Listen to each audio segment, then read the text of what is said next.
Hi, I'm Randy Altman with Post Perspective. I'm here with Paul Babb from Maxon. Hi, Paul. Hey, Randy, good to see you. Good to see you. So we're here today to talk a little bit about visual effects, trends, a whole bunch of things. But first, I wanted to talk about Maxon. You're no longer just Cinema 4D. Over the last few years, things have expanded quite a bit. So why don't you tell us a bit about the portfolio? Yeah, it's wonderful. It's actually it made the job a tremendous amount of fun and interesting. We've got Redshift. We've got the Redshift team with us now, and Red Giant. So we've got an amazing group of people that joined the company, and I've inherited some great marketing people. It's been a lot of fun. A lot of big change through a pandemic, but it's been a lot of fun. But yeah, so Cinema 4D, we still one of our flagship products, but we also now have Red Giant, the Red Giant products for editing and visual effects and motion graphics, same types of things. And we have Redshift for rendering, which is quickly becoming the preferred rendering engine for Cinema 4D, obviously for the integration obvious reasons.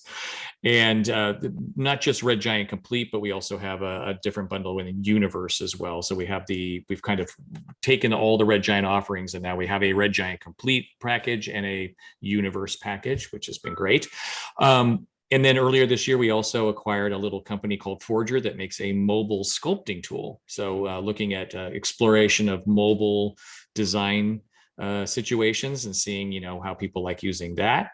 And Maxon Moves, which was actually a product that I had originally developed for Cineversity, has been greatly developed, and that's using the Apple AR kit to do facial and body capture, which is getting a lot of work on it as well, making it a more integrated product with Cinema 4D. So it's been a lot of fun. Well, talking about integration, and I don't know if you could even address this or not, but it's a lot of big brains have come together with all these different companies. How are you working together to maybe develop some more integration? Well, they have actually the last couple of versions of Cinema. They did bring Magic Bullet. There's some Magic Bullet features into the post processing of rendering inside of Cinema 4D. So they've already started integrating some of the technology. Yes, we got some big brains in there. We got Stu Mashowitz. We've got Philip Loesch, and his brother from the original Cinema 4D programmers, and the brain trust over there at Redshift for rendering. Yeah, I've actually been a witness to a couple of very interesting meetings where they are really getting into discussing, putting those big brains together and taking our technology to the next level. So it's been exciting.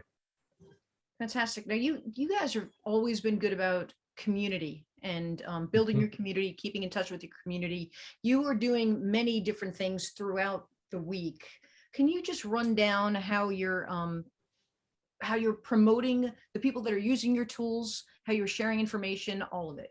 Sure.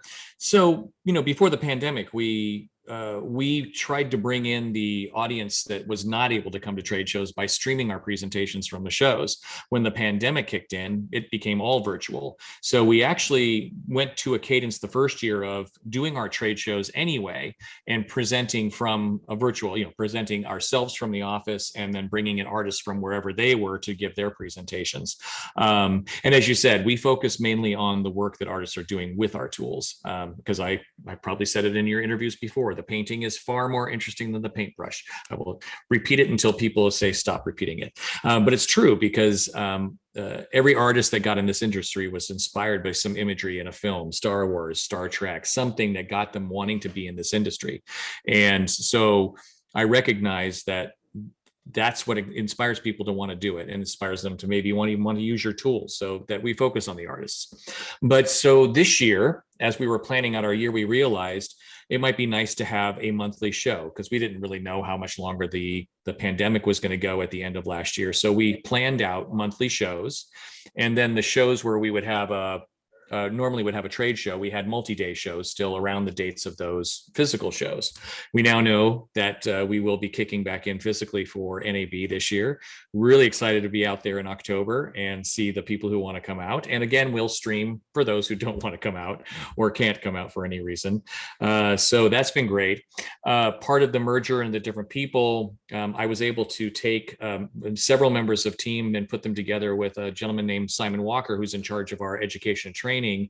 And he has been augmenting all this content, our normal virtual shows that Matthias has been doing, with tremendous ongoing offerings that we have. So every Monday we have a webinar.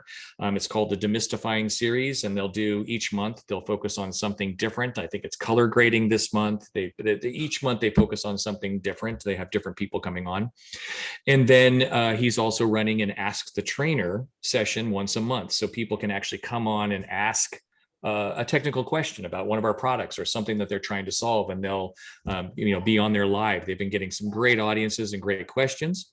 And then every Friday we have a show. We've taken our two filmmakers that were part of the Red Giant team, Hashi and Seth. Our Hashi is a VFX dad, and Seth Worley, who made a lot of the films when it was just Red Giant, and they're doing a little show called VFX and Chill on Fridays.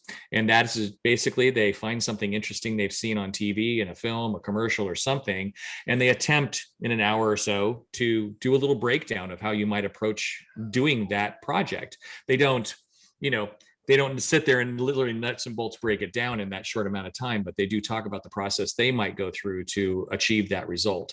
And then when one of them's not available, they'll have a guest person come on, a filmmaker, a programmer, someone who makes plugins. They'll do something where they'll continue to do the same thing, where they find some interesting content, and hopefully something that a lot of people would like to do, and kind of take that approach. How would we break this down? What's the creative process? How would we make that happen?